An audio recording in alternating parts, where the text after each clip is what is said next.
Hello welcome to our channel.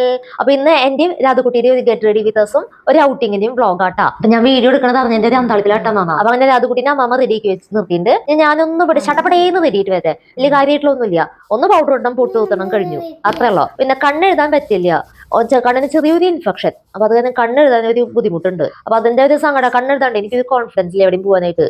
അപ്പൊ പിന്നെ ആ സങ്കടം മാറാനായിട്ട് കളിക്കാൻ അറിയില്ലെങ്കിലും ചുമ്മാ രണ്ട് സ്റ്റെപ്പ് കിട്ടും നോക്കി അതിന് പോകാൻ വേണ്ടിയിട്ട് പുറത്തേക്ക് ഇറങ്ങിയപ്പോൾ ഒരു വലിയ നിശാശലഭം. ഒരു അതുകുട്ടി ആദ്യമായിട്ട് ഇത്ര വലിയ ശലഭത്തിനെ കണ്ടത്. അപ്പൊ അതിനൊക്കെ കാണിച്ചു കൊടുത്തു.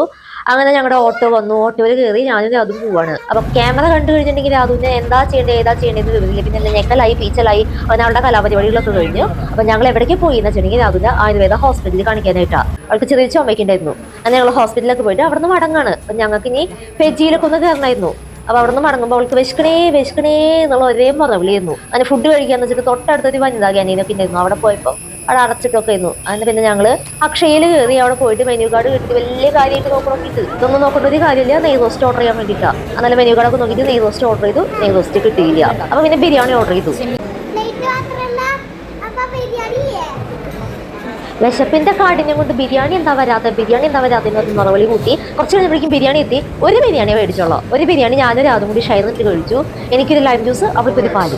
അങ്ങനെ ബിരിയാണിക്ക് നല്ല സൂപ്പറായിരുന്നു. ഞാനും രാതൊക്കെ ബിരിയാണി അസറായിട്ട് കഴിച്ചു. ഇതിന്റെ ഇടയിൽ ഞാൻ അവൾക്ക് വാരി കൊടുക്കലായി, അവൾ എനിക്ക് വാരി തരലായി. ഞാൻ രാതൊക്കെ ഒറ്റയ്ക്ക് പുറത്ത് പോയി കഴിഞ്ഞ് ഇങ്ങനെയാട്ടാ. ഫുഡ് കഴിക്കാൻ എവിടെയെങ്കിലും കയറി കഴിഞ്ഞിട്ടുണ്ടെങ്കിൽ അങ്ങോട്ടും ഇങ്ങോട്ടും വാരി കൊടുക്കും. പിന്നെ ബിരിയാണി കഴിച്ച് നേരെ പോയിട്ട് ഫെജിയിരിക്കാം. ഫെജിയിൽ പോയി കുറച്ച് സാധനങ്ങളൊക്കെ മേടിക്കണമായിരുന്നു. അപ്പോൾ അവള് എന്റെ ഫോണൊക്കെ മേടിച്ച് അവിടെ മൊത്തം ഓടി നടന്ന് എന്തായാലും ഷൂട്ട് ചെയ്ത് തന്നിട്ടുണ്ട്. അവിടുത്തെ ചേച്ചിമാരെയൊക്കെ മാക്സിമം ശല്യപ്പെടുത്തി വെച്ചിട്ടുണ്ട്. അപ്പോൾ ഇന്ന് കളക്ടർ മഴയുടെ അവധി പ്രഖ്യാപിച്ചിട്ട് മഴ എന്താ പെയ്യാത്തേന്ന് രാധു ചോദിച്ചുകൊണ്ടിരിക്കുകയായിരുന്നു. എന്തായാലും രാധുവിന്റെ സങ്കടം മാറി കിട്ടിയിട്ട് മഴ കുറേശ്ശെ പൊടിയാൻ തുടങ്ങിയിട്ടുണ്ട്.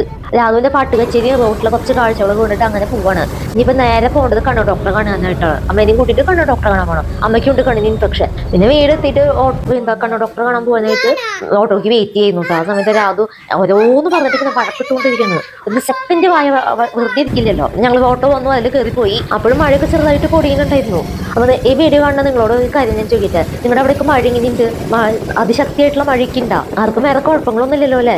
അങ്ങനെ പിന്നെ ഹോസ്പിറ്റലിലെത്തിയപ്പോൾ അതിനും ബോറടിക്കുന്നു. കാലത്ത് മുതലുള്ള അലച്ചിലായ കാരണം ആൾക്ക് മൊത്തത്തിൽ ബോറടിയുണ്ട്. പിന്നെ ഹോസ്പിറ്റലിൽ കുറച്ച് നേരം ഓടിക്കളിച്ചോളാൻ പറഞ്ഞപ്പോൾ കുറച്ച് ഉഷാറൊക്കെ അങ്ങനെ ഓടിക്കളിയായിട്ട് കണ്ടു. ഞാൻ ഓടിച്ചിട്ട് പിടിക്കുന്ന പറയുന്നത്. അപ്പൊ അത്രയുള്ള വിശേഷങ്ങൾ. ഇഷ്ടമായി എല്ലാവരും ലൈക്ക് ചെയ്യുക, സബ്സ്ക്രൈബ് ചെയ്യുക, പിന്നെ കമന്റ് ചെയ്യുക. അത്രയല്ലോ. ടാറ്റാ.